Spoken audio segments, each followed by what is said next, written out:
休旅车。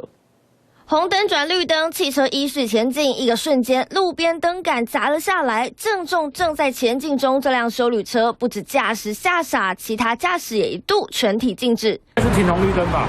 应该在正中间啊，它砸到车子的侧面了，就后驾受伤了，应该是没有。风大到路灯被吹倒，被砸中的车顶、车门凹毁，所幸人没有生命危险。路旁的灯杆因为遭到强风 吹倒，驾驶因为受到惊吓，急踩刹车，那额头去撞到方向盘。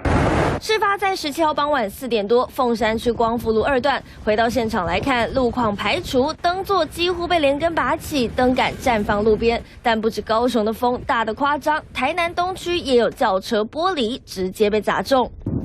树枝硬生生插进后挡风玻璃，破了大洞，还碎成蜘蛛网状。同样也是17号傍晚，下雨又刮大风，天外飞来树枝砸车，让驾驶吓出一身冷汗。因为只差几公分，就很可能被波及，真的是福大命大。至于维修费用，也只能再跟管理单位协调沟通。三立新闻王少宇、邱少阳、辉山，台南高手报道。好，来看看新北中。